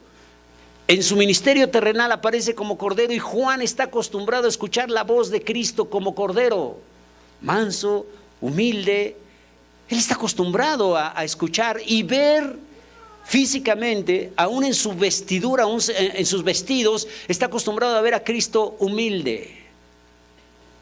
Pero el impacto que va a tener Juan en lo que sigue, que vamos a estar observando, ahora Cristo Jesús habla como con voz de sonido de trompeta, habla como con voz de estruendo de muchas aguas. ¿Qué diferencia? Porque ahora Juan va a estar observándolo, escuchándolo, ya no como cordero, sino como león, y eso le va a impactar. Sus vestimentas que el Señor le va a mostrar a Juan en Apocalipsis ahora ya no son las vestimentas que él usaba cuando era cordero. Ahora las vestimentas son de rey. Ahora las vestimentas que Juan va a ver en Cristo Jesús son diferentes, porque se va a manifestar ahora como el Mesías glorioso. Y eso va a producir que Juan no lo reconozca. ¿Qué idea se habrá quedado Juan físicamente acerca de Cristo? Un individuo entre 30 y 33 años de edad, maduro, y ahora ven en Apocalipsis una visión extraordinaria de Cristo como Mesías glorioso, en donde físicamente no se le parece nada. Entonces Juan queda impactado. Él escucha la voz, terrible voz. Seguramente en su corazón pensó, es que parece que es Cristo, pero ¿por qué habla ahora así? Y cuando él voltea y mira, como vamos a ver enseguida, lo ve vestido diferente, sus ropas diferentes, su rostro diferente, sus ojos diferentes. Todo eso ahora es que lo está viendo como el Mesías glorioso. Y es un impacto para Juan. Entonces, somos reyes y sacerdotes para Dios su Padre. Lleve a casa eso. Somos reyes diferentes de lo que el mundo piensa. Nuestra riqueza es diferente de lo que el mundo quiere o pretende. Ahora vamos con esa parte de sacerdotes. ¿Qué clase de sacerdotes somos? En el Antiguo Testamento no todos podían ser sacerdotes, no todos podían servir, pero bajo la gracia somos reyes y sacerdotes, no unos. Todos somos sacerdotes. Todo el que recibe a Cristo como su Salvador se convierte en un sacerdote para la gloria de Dios. Somos reyes y sacerdotes. Ahora, como sacerdotes, ¿cuál es nuestro trabajo? ¿Qué tenemos que hacer? El sacerdote sirve a Dios. ¿Por qué razón en la iglesia o en las iglesias no todo cristiano está sirviendo a Dios? ¿Por qué razón? Hay muchas razones de por qué el cristiano no sirve a Dios en nada. Pero eso es un grave error, porque somos sacerdotes y los sacerdotes tienen que servir a Dios. Es su trabajo. En el Antiguo Testamento el judío se podía justificar y decir: yo no sirvo a Dios porque que lo sirvan los levitas, para eso son sacerdotes. Pero en la iglesia no hay justificación. Todo aquel que se convierte a Cristo, hombre o mujer, es un sacerdote delante de Dios. Tiene que servir. Hermano, hermana, tenemos que servir a Dios. Ahora, no cada quien lo que quiera, como hemos precisado. El Señor nos ha dado dones, nos ha dado ministerio, y entonces cada quien tenemos que servir en lo que Dios nos ha dado. Pero todos trabajando en la obra, todos sirviendo a Dios, porque somos sacerdotes. Una enorme diferencia. El sacerdocio cristiano es superior al sacerdocio judío, por la sencilla razón de que en el Antiguo Testamento solo algunos podían servir, y en la gracia, en la iglesia, todos tenemos el derecho y la obligación de servir a Dios. Somos sacerdotes. El otro detalle sacerdotal es que el trabajo del sacerdote también era hacer sacrificios. Es interesante, porque cuando observamos en el Antiguo Testamento que los sacerdotes hacían sacrificios, sacrificaban animales, sacrificaban al pueblo con los diezmos, primicias, ofrendas y todo lo que pedían. O sea, el sacerdote del Antiguo Testamento, los sacrificios que hacía eran sacrificar a terceros, pero él nunca se sacrificaba. Era fácil degollar al cordero, pero el sacerdote no se hacía ningún rasguño él mismo. Su sacrificio era a terceros, pero el sacerdote no sacrificaba nada de él mismo. ¿Qué diferencia hay entre ese sacerdocio del Antiguo Testamento al sacerdote cristiano, el sacerdocio cristiano? Si el sacerdote tiene que sacrificar, es parte de su oficio. ¿Qué sacrificamos nosotros? Como sacerdotes, ¿qué tenemos que sacrificar? Muchas cosas también. Pero el primer punto de sacrificio de un sacerdote cristiano es que se sacrifica él mismo. ¿Escuchó bien? ¿Escuchó bien? Yo mismo como sacerdote tengo que sacrificar varias cosas. Tengo que sacrificar tiempo, tengo que sacrificar dinero, tengo que sacrificar esfuerzo. Yo mismo tengo que poner por ejemplo de los demás. El sacerdocio cristiano es diferente al sacerdocio judío. A veces sacrificamos lo que está a nuestras manos como algo inmediato. A veces se sacrifica a la familia. Los líderes en ocasiones no podemos comer con la familia como quisiéramos, porque hay una eventualidad en la iglesia, una eventualidad por aquí, por allá, y a veces se queda el plato servido en casa. Hay que sacrificar a la familia, mientras que el hermano común no sacrifica generalmente eso. Bueno, pues si está comiendo y le hablan o algo, hay que se esperen, yo termino de comer. No sacrifica a la familia como lo sacrifican los líderes generalmente. Los líderes son muy criticados por la iglesia, a veces con sobrada razón. Hay líderes malvados. Pero como algo grave me parece, cuando los ministros, los líderes de las iglesias son correctos, son sanos y son criticados, eso es injusto. Reitero, hay líderes malvados que hay sobrada razón para criticar, pero cuando los líderes son sanos, son correctos, son justos, son temerosos a Dios, lo injusto es que se le critique. Cuando está sacrificando su familia, cuando está sacrificando su tiempo, cuando está sacrificando su trabajo por el servicio en la obra de Dios. ¿Cómo no orar por esos ministros? ¿Cómo no pedirle a Dios: Señor, dale esfuerzo al pastor, dale ánimo al líder, porque está sacrificando un montón de cosas? Esos son los sacerdotes cristianos. El sacerdote cristiano primero se sacrifica él mismo, después sus inmediatos. Es probable que sea su familia así, hermanos. Se sacrifica tiempo. La familia a veces exige: es que quiero que estés más tiempo con nosotros. Bueno, ¿y la obra de Dios? No solamente sufre por los problemas de la congregación, tiene que sacrificar a la familia, sino además tiene que soportar que a veces la esposa no se comporta al nivel que debiera. Sobre todo los líderes en cualquier iglesia, qué difícil es para las esposas, para las familias. Porque si estamos en evidencia, en un liderazgo, su esposa y sus hijos también están en evidencia. Qué difícil es eso. Porque la esposa a veces no se quiere comportar al nivel para apoyar el ministerio de su marido. Conozco ministros, pastores, evangelistas, de lo que sea, cualquier liderazgo, que son buenos ministros, pero que no pueden servir a Dios como ellos quisieran, porque su esposa se los impide, porque su esposa les es estorbo, porque su esposa no se comporta al nivel para apoyar el ministerio de su marido. Pero también conozco hermanos que es al revés, que la esposa no solamente se comporta al nivel del marido, sino que lo ha superado. Y que en casa de muchos ministros quien manda ya no es el marido sino la mujer, y que el pastor y que el líder ante una eventualidad no tiene la libertad de decir o de opinar, sino hay pastores que en asambleas se atreven a precisar: hermano, pues no puedo precisar esto, déjenme a ver qué dice mi esposa. ¿Cómo puede ser posible que digan eso los ministros? Porque es posible que la esposa sí colabora, es posible que la esposa sí trabaja, pero no como un apoyo, no como una colaboradora a su marido, sino le ha superado. Ahora parece que el colaborador es el marido, ahora parece que el que se debe de sujetar es él a ella y no ella a él. Es el otro extremo. Mientras hay mujeres que no quieren servir nada ni apoyar el ministerio de su marido, hay mujeres que quieren ellas ser la cabeza ministerial en su casa. Somos reyes y sacerdotes. ¿Sabe? Tiene poco tiempo que la iglesia ya no predica el sacerdocio en la familia. Somos reyes y sacerdotes. ¿En qué consistía hace poco? Todavía las iglesias predicaban el sacerdocio familiar. ¿En qué consistía eso? Hacer cultos familiares y que la esposa y los hijos reconocieran que el esposo o el papá era la cabeza de la familia. Ese era el sacerdocio de la familia.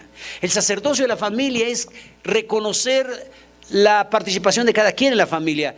El papá como tal, la mamá como tal, los padres como tal, los hijos, reconociendo la autoridad de los padres, la esposa reconociendo la autoridad del marido, el esposo como sacerdote de la familia dirigiendo la oración, enseñando a los hijos, así se ora, enseñando a los hijos una porción bíblica, enseñando a la familia, es hora del culto, vámonos todos. O sea, es el sacerdocio de la familia. Ahora ya no se predica eso, ahora está todo al revés. Ahora la esposa es la que dice vámonos al culto en lugar del marido. Ahora la esposa es la que le dice al marido no vas a ir al culto, cuando es al revés. Él es el sacerdote de la familia.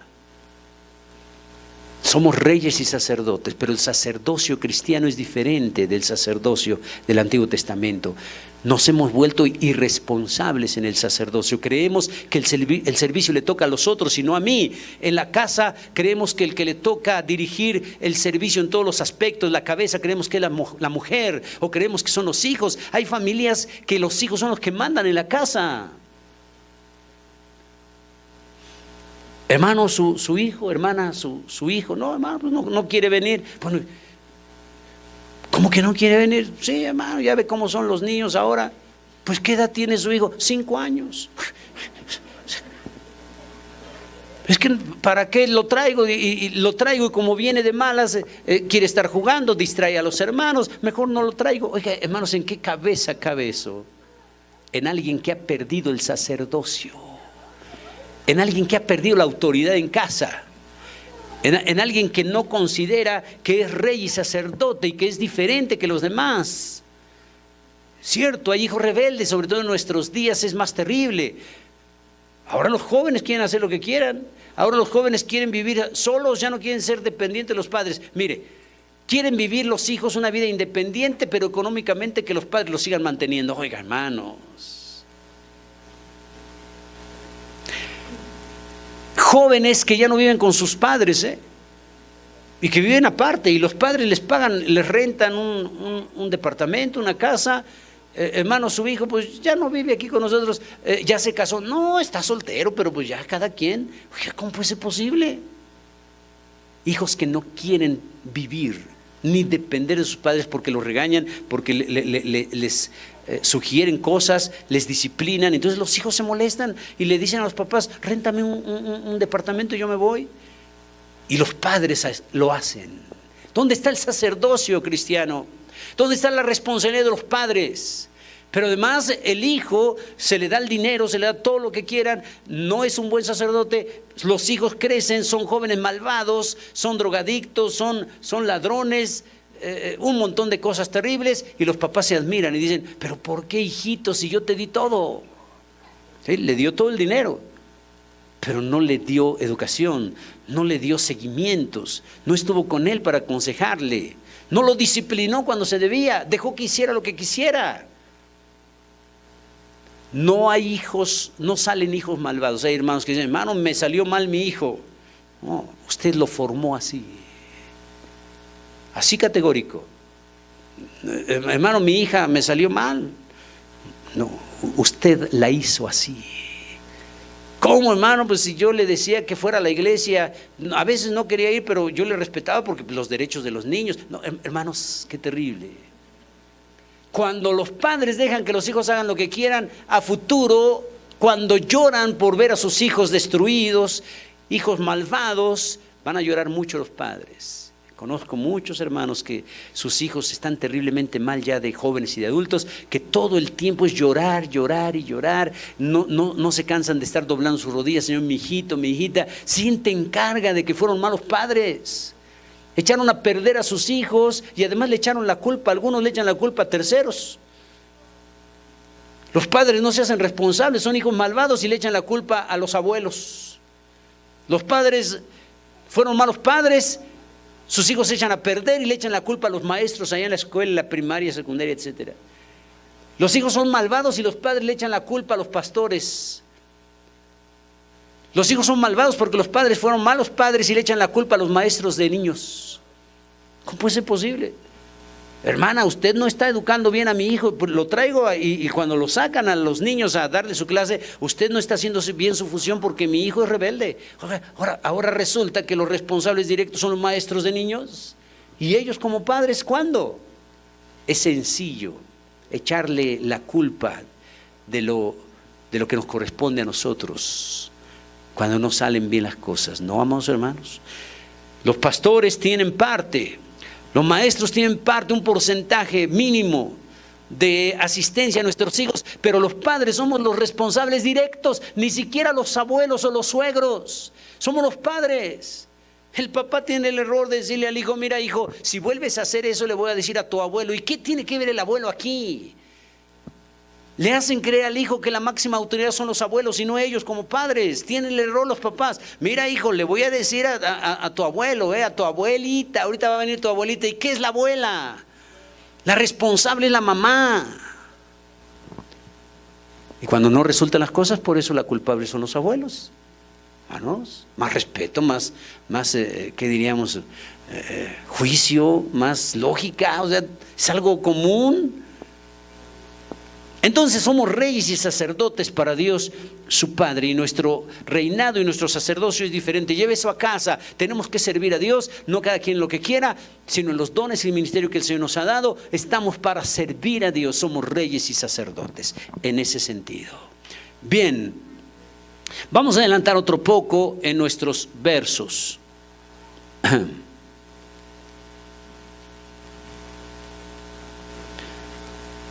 Ahora, el verso 7, Apocalipsis 1:7, adelantamos ahora esta parte, dice: he aquí que viene con las nubes, y todo ojo le verá, y los que le traspasaron, y todos los linajes de la tierra harán lamentación por él. Sí, amén. Vamos a detenernos un poquito en este verso ahora. He aquí que viene con las nubes y todo ojo le verá. Aquí hay que hacer unas precisiones. Hablamos de la venida de Cristo Jesús en dos facetas o dos partes. La venida de Cristo a arrebatar a su iglesia, la venida de Cristo por su iglesia, por sus santos, y la venida de Cristo a establecer el reino milenial. Es algo diferente. No hay que confundirlo. Una cosa es la venida de Cristo a arrebatar a la iglesia y otra cosa es la venida de Cristo a establecer el reino milenial. No debemos de confundirlo. Por eso hay que analizar todo. Hay predicadores que hacen una mezcolanza de estas dos venidas. Hay cantos que se están entonando en las iglesias que hacen una mezcolanza de todo esto. No, amados hermanos, hay que precisar. Una cosa es el arrebatamiento de la iglesia, Cristo venido por la iglesia, y otra cosa es su venida a establecer el reino milenial después de la grande tribulación. Vamos a ver algunas diferencias. Dice aquí, he aquí que viene con las nubes y todo ojo le verá. Cuando dice que viene y que todo ojo le verá, no se refiere al arrebatamiento de la iglesia, sino a su venida a establecer el reino milenial. ¿Por qué razón?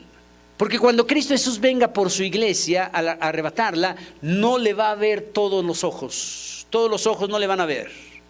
Es un evento íntimo, viene por su iglesia, por eso se llama arrebatamiento, por eso se llama rapto.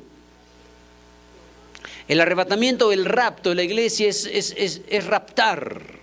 Y cuando alguien rapta algo, no todos lo ven. Hay que hacer algunas precisiones.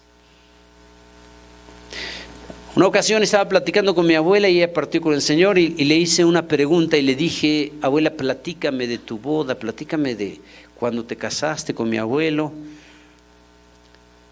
Y me sorprendió algo en su respuesta y me dice: mira, después nos casamos, pero tu abuelo me robó. Me raptó tu abuelo, me dijo. Yo dije: ah, caray, mi abuelo tremendo.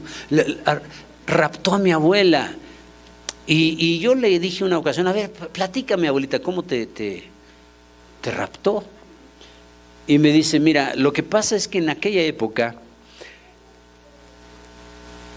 el sacerdote católico consideraba que las familias no podían hacer nada si ellos no daban el visto bueno. Fíjese, ninguna familia podía hacer nada si el sacerdote católico no le precisaba. Y me dice mi abuela: incluyendo una boda. ¿Cómo? ¿Sí? Me dice mi abuela: en aquella época casi todos los sacerdotes tenían la primera relación sexual con la novia. Fíjese bien. Y entonces el sacerdote le decía a los novios, cuando alguien se quería casar, iba la pareja de novios: padrecito, sacerdote, como queremos casarnos. Ah, sí, cómo no, pero mira, voy a tener la primera relación sexual con la novia y le voy a quitar todos los demonios que haya para que estés bien en tu matrimonio, pero además yo te voy a decir si va a ser una buena mujer. ¡Qué malvados! ¿Y sabe qué? Mucha gente lo hizo. ¿Sabe que muchas parejas de jóvenes que creían en el sacerdote católico como la máxima autoridad de sus vidas, se lo creían? Y muchos jóvenes eran capaces de: bueno, pues si le van a sacar los demonios a mi novia, pues que se la lleve y que el sacerdote tenga la primera relación sexual con mi novia y ya que me diga si me conviene casarme o no. ¡Qué malvados! Por eso el catolicismo romano en la historia ha metido en ignorancia a los pueblos. El catolicismo romano no quiere que la gente estudie, no quiere que la gente se prepare, quiere tener a la gente sin leer y sin escribir. Casi todos los pueblos católicos en su historia lo sumergieron los católicos romanos en la ignorancia, porque siendo ignorante la gente puede manipularlos a su antojo. Porque la gente en su ignorancia no es capaz de responder, sino de hacer solo lo que le digan. Son malvados. Y entonces cuando me está diciendo eso mi abuela, pues ya me estoy molestando. Yo digo: no puede ser. Sí. Y entonces me dice mi abuela: tu abuelo, obviamente nos queríamos, y tu abuelo me dijo: ¿sabes qué? Yo no quiero que el sacerdote católico te tenga a ti primero. Y mi abuela le respondió a mi abuelito: pues yo tampoco. Pero las familias creían que eso era lo correcto en aquella época. Y entonces mi abuelo le dijo a mi abuela: ¿sabes qué? Te voy a robar. Te voy a raptar. ¿Se da cuenta?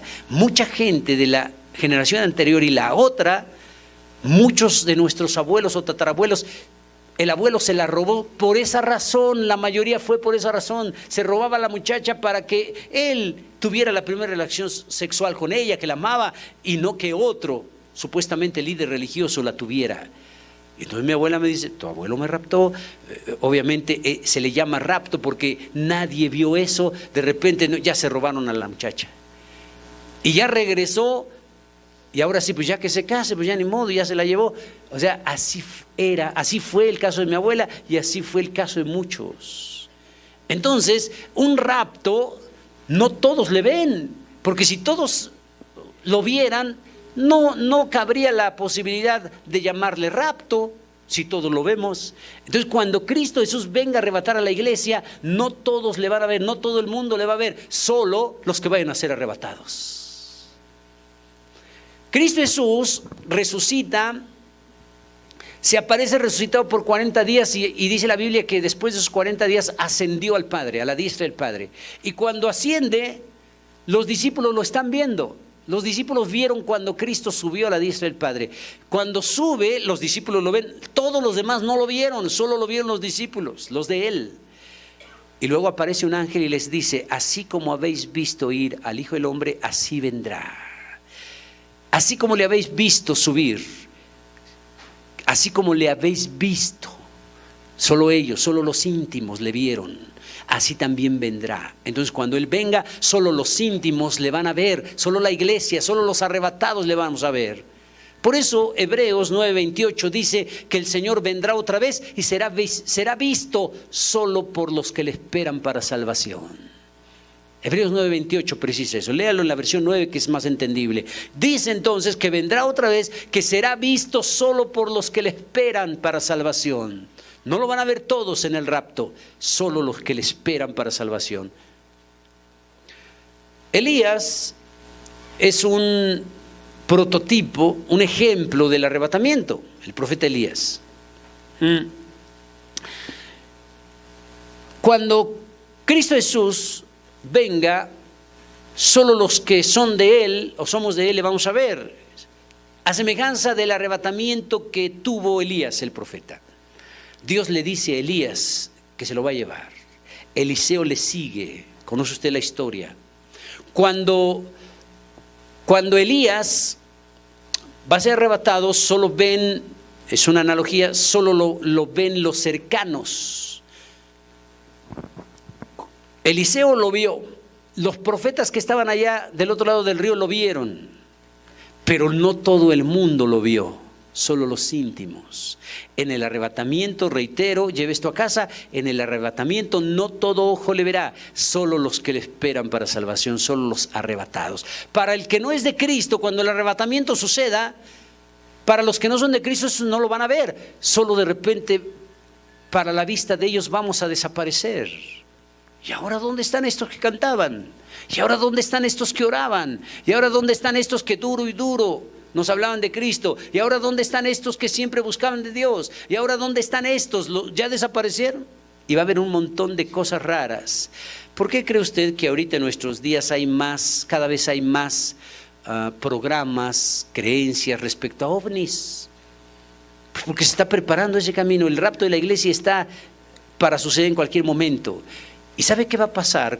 Cuando la iglesia sea arrebatada, muchos que escucharon eso van a decir, se fueron porque sucedió el arrebatamiento, pero muchos van a creer y van a enseñar que vinieron naves y los ovnis se los llevaron. Por eso está preparando este camino con esas ideas. La gente se está acostumbrando a ver cosas raras, la gente se está acostumbrando a ver ovnis. Y cuando la iglesia sea arrebatada, muchos van a decir, ¿qué arrebatamiento? Si ni es cierto que Cristo vino por su iglesia, vinieron los ovnis y se los llevaron. Todo eso es un camino que se está preparando para no creer el cumplimiento de Cristo Jesús cuando venga por su iglesia. Qué terrible, amados hermanos. Hay otros que están predicando que el arrebatamiento de la iglesia va a venir Cristo y viene con naves espaciales, con naves con seres de otros planetas, y que el Señor se va a parar ahí en las nubes y le va a decir a todas esas naves de otros planetas, vayan y recojan a la iglesia que está en todos lados. O sea, están enseñando que el arrebatamiento de la iglesia nos van a llevar en naves extraordinarias. ¿Qué le parece? Así están enseñando muchos escatólogos ahorita. El arrebatamiento de la iglesia va a ser que Cristo viene con naves de otros planetas y el Señor va a mandar a esas naves a que suban y sean pasajeros toda la iglesia de Cristo. Oh, qué bonito. Ah, qué bonito es ir en el metro. Qué bonito es en el suburbano. Qué bonito es en el tren. Pues va a ser bonito, mejor ir en una nave. ¿Qué les parece? ¿De dónde sacaron eso estos escatólogos? Un invento, como creen. A lo mejor fueron con Jaime Maussan, o si ya están grandes de edad, a lo mejor con Pedro Ferriz, pero a lo mejor tuvieron esa idea y creen que el arrebatamiento de la iglesia, creen que Cristo se va a valer de naves para arrebatar a su iglesia. Hermanos, por favor, el Señor no necesita eso, el Señor es todopoderoso. Con voz de mando, con trompeta de Dios, sonará la trompeta y los muertos en Cristo resucitarán primero. No habla nada de naves. El Señor es poderoso para llevarnos. Es grande el Señor. Grandioso, poderoso nuestro Señor. Entonces, he aquí que viene con las nubes y todo ojo le verá. ¿Cuándo todo ojo le verá? Cuando Cristo venga a reinar en todo el mundo. Se parará en el monte de los olivos, se partirá en dos el monte de los olivos, empezará a reinar y ahí sí ya todo ojo le verá. La importancia de no confundir el arrebatamiento con el reino milenial. Cuando se confunde eso y cuando se cree que en el arrebatamiento todo ojo le verá, cuando se cree eso equivocadamente, también se está predicando que ¿cómo va a ser eso? Se tiene la idea, ¿cómo va a ser que Cristo venga y que todo ojo le vea? Y entonces ¿sabe qué están predicando otros? Ah, pues por eso ahora tenemos internet. Ah, pues por eso ahora tenemos cable, tenemos televisión. Y es difícil ahora ver un evento extemporáneo. Casi todo lo que sucede en el mundo lo vemos en vivo y a todo color. Y entonces ahora los predicadores dicen, para que se cumpla que todo ojo le verá, y como lo malinterpretan refiriéndose al rapto, ellos dicen, ¿cómo va a ser eso? ¿Cómo va a ser que Cristo venga por su iglesia y que todo ojo le vea? Primer punto de error, no se refiere eso al rapto. Y segundo punto que dicen, pues es que si Cristo está aquí no es imposible que lo vean allá. Si Cristo está aquí es imposible que lo vean allá. ¿Cómo es que todo ojo le verá? Pues por eso va a haber internet. Por eso en México ya está habiendo internet gratis. Por eso ya se le está dando a los demás pueblos. El pueblo más apartado ya tiene internet. Y ellos creen que se está preparando todo eso para el rapto. No, el Señor va a cumplir eso no con la utilización de medios electrónicos. Cuando dice que todo ojo le verá, no es en el rapto, es en el milenio, y en el milenio el Señor va a reinar por 1000 años, y cada rey y cada gobernante en su gobierno, en su reinado, acude a este lugar, a este otro lugar. O sea, todos en alguna comunidad conocen al rey, conocen al gobernador personalmente por los viajes que hace. Cuando Cristo vaya a reinar por 1000 años, todo ojo le verá, porque literalmente van a verlo literalmente aquí, luego irá allá, hará sus viajes como cualquier rey. En 1000 años todo ojo le verá. Y no va a necesitar Cristo Jesús de echar mano de la tecnología, no va a echar mano de la ciencia para manifestarse, para precisar que todo ojo le verá. Tenemos que tener en cuenta eso. Cristo va a reinar por 1000 años, y reinando por 1000 años es posible que todo ojo le vaya a ver. En las comisiones que vaya, como cualquier rey. Va a reinar desde Jerusalén, cierto, dice la Biblia.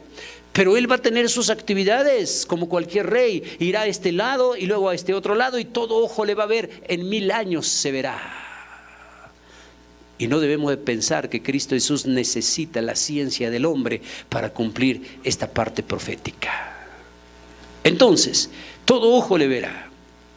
Diferente a que solo le van a ver los suyos en el rapto. No confunda eso. Y luego, ¿qué más nos dice? Todo ojo le verá, y los que le traspasaron. Por eso aquí tiene que ver no con el rapto, sino con su segunda venida, establecer el reino milenial. Los que le traspasaron. Es interesante que no habla en singular, porque literalmente fue un soldado romano el que le traspasó en la cruz, en su costado. Pero es interesante que nos habla en plural, no dice el que le traspasó, dice los que le traspasaron. Habla en plural. ¿Quiénes le hicieron sufrir? ¿Quiénes le traspasaron? Principalmente, ¿sabe quiénes? Los judíos.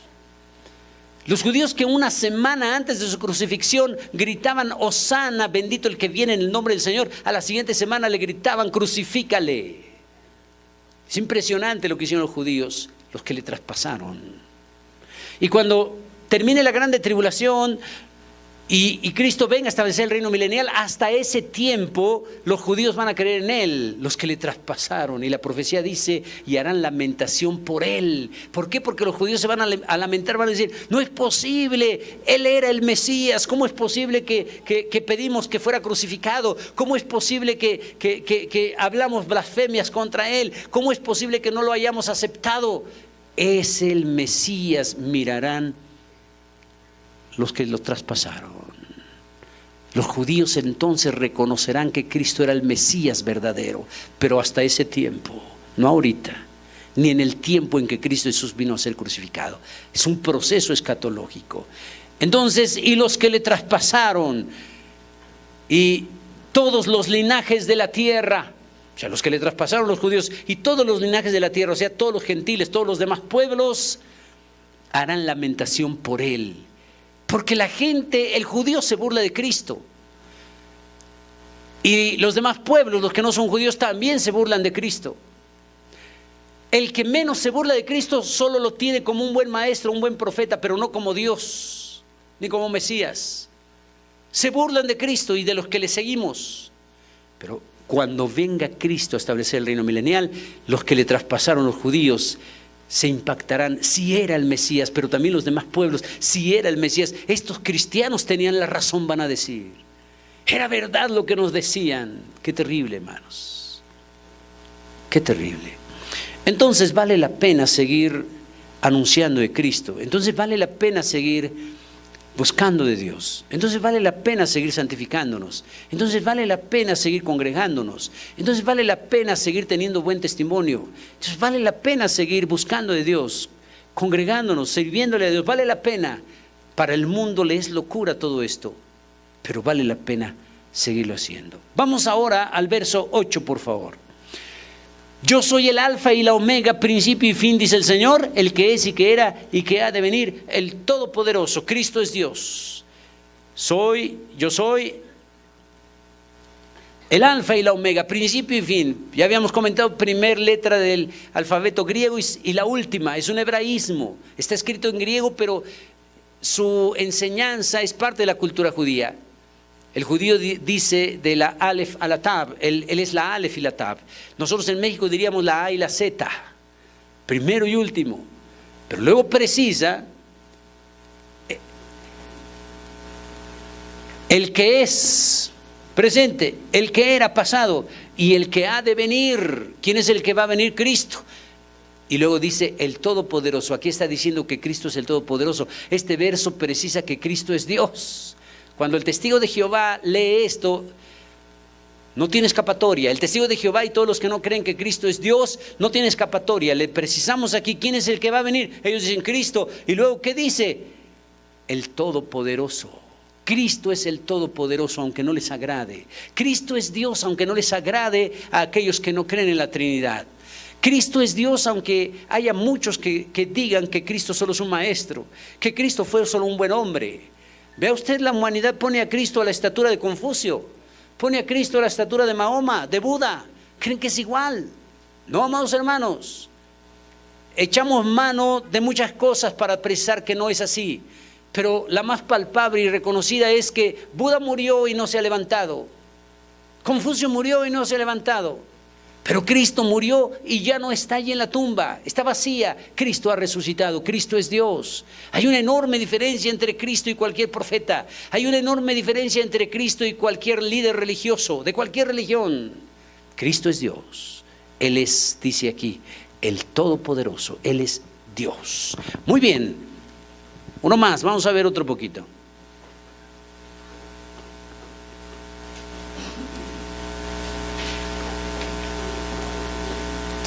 Verso 9. Yo, Juan, vuestro hermano y copartícipe vuestro en la tribulación, en el reino y en la paciencia de Jesucristo, estaba en la isla llamada Patmos por causa de la palabra de Dios y el testimonio de Jesucristo. Eso ya lo precisamos, por qué Juan tuvo que ser enviado a la isla de Patmos por causa de los romanos.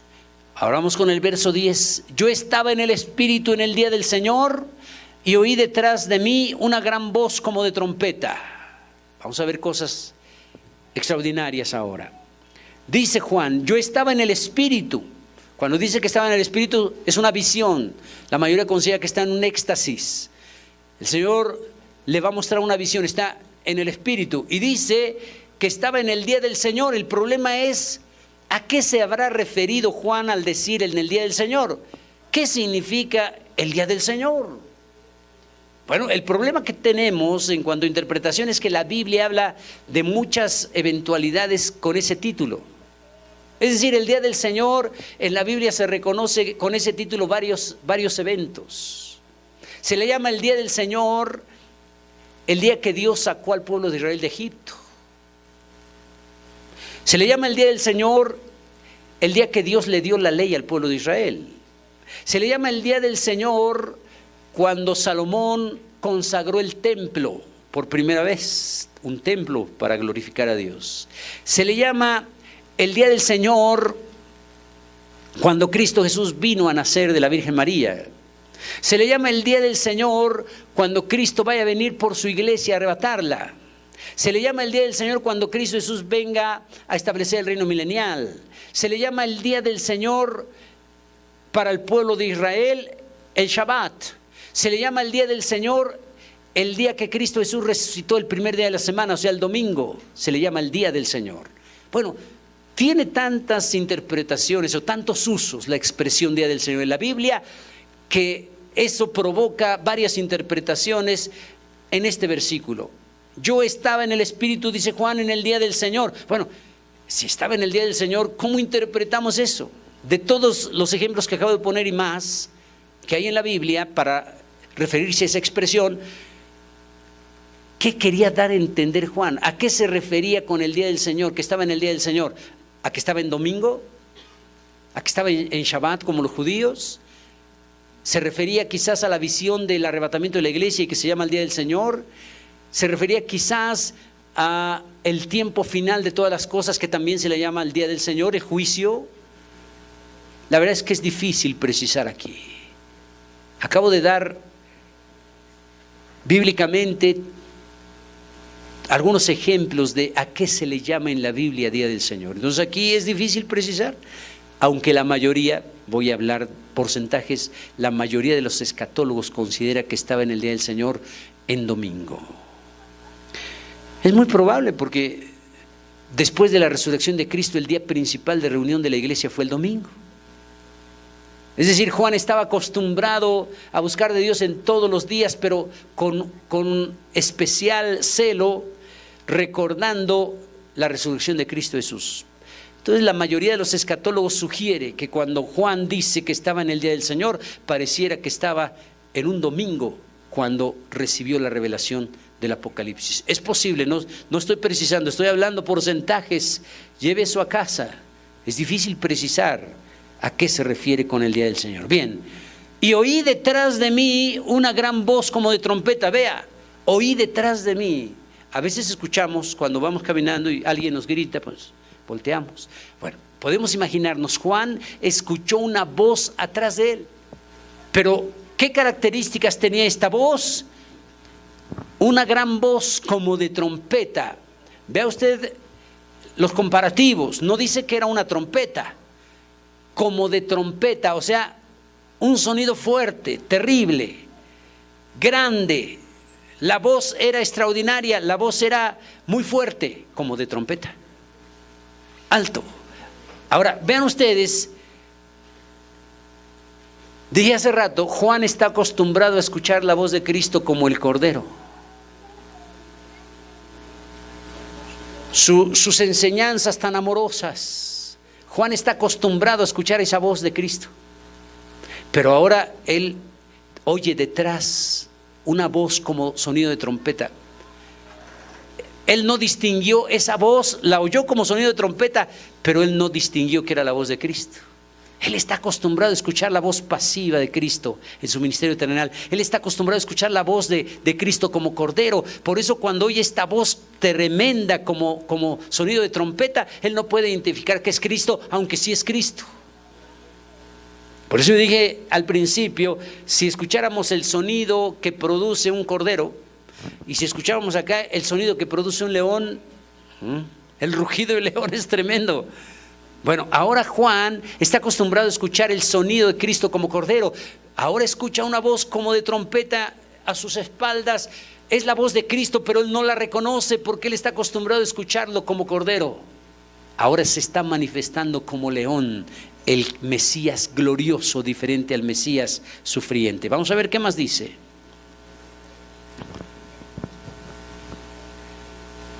Verso 11. Esa voz decía: yo soy el alfa y la omega. Podemos imaginarnos, voz como de trompeta. Yo soy el alfa y la omega, el principio y el último. Escribe en un libro lo que ves y envíalo a las 7 iglesias que están en Asia: a Éfeso, Esmirna, Pérgamo, Tiatira, Sardis, Filadelfia y Laodicea. Yo soy el alfa y la omega. Es Cristo, pero él no reconoce. Ahora todavía no lo ve, solo escuchó la voz. Y esa voz le dijo: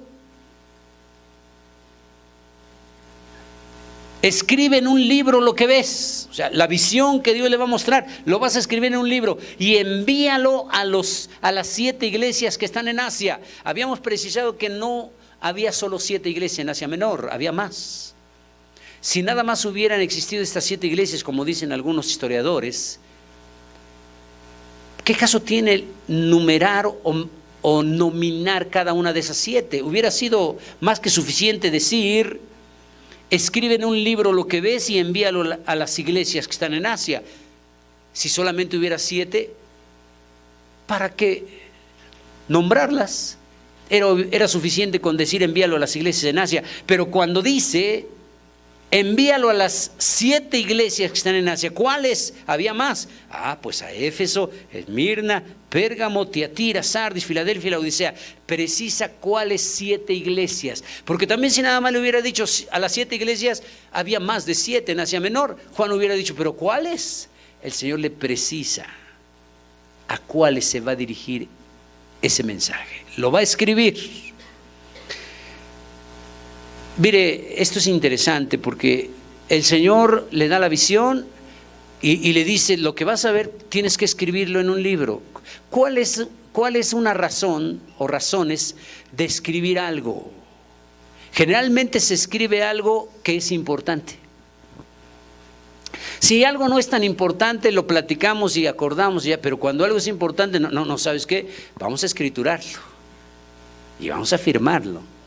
Cuando hay algo de importancia, no solo se dice oral, se escritura. Lleva la formalidad de lo que es importante.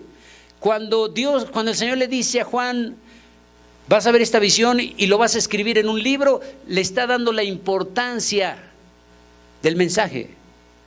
No hay escapatoria. Si yo escucho algo y pasa el tiempo y no lo escrituré, se me puede olvidar. Pero si se me olvida algo, voy a ver el escrito. Pues es que aquí quedó escrito, está establecido. Cuando se escribe algo es darle formalidad y crédito. Entonces el mensaje que va a ser enviado a las 7 iglesias va a estar escriturado. No va a haber oportunidad de zafarse, no va a haber oportunidad de hacerse a un lado o de que a mí se me olvidó. Va a quedar escriturado para toda la historia de la iglesia. El mensaje es tan importante que el Señor ordena que se escriture, para que se quede plasmado en la Biblia y que le sirva ese mensaje literalmente a las 7 iglesias nominadas, pero también que le sirva como mensaje a cualquier iglesia en toda la historia y en cualquier localidad. Es un mensaje importante y por eso se va a escriturar. Muy bien. Por último, en este día,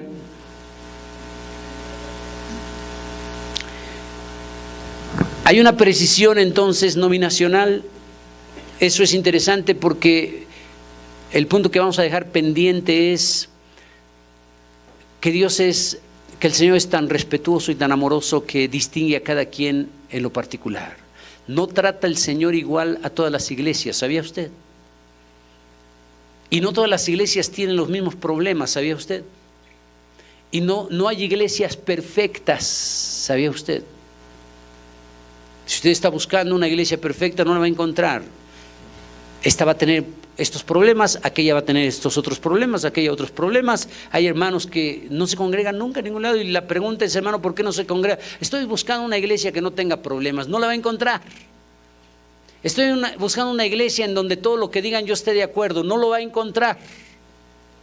Cuando el Señor precisa 7 iglesias, podemos ver que el Señor distingue a cada una de ellas en lo particular, pero también podemos ver que los problemas que cada iglesia tiene son diferentes, y también podemos ver que las cosas positivas que está haciendo cada iglesia, hay cosas positivas que hace esta iglesia y cosas positivas que hace esta otra. No todas las iglesias hacen lo mismo positivo y no todas las iglesias hacen lo mismo negativo.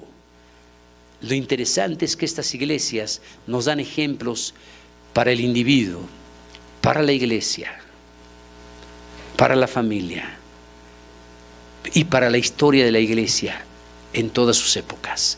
Bueno, esto lo vamos a abordar con la ayuda del Señor la próxima clase. Estaremos hablando de las 7 iglesias, de los candeleros de oro y de las estrellas que están en la mano derecha de Cristo Jesús.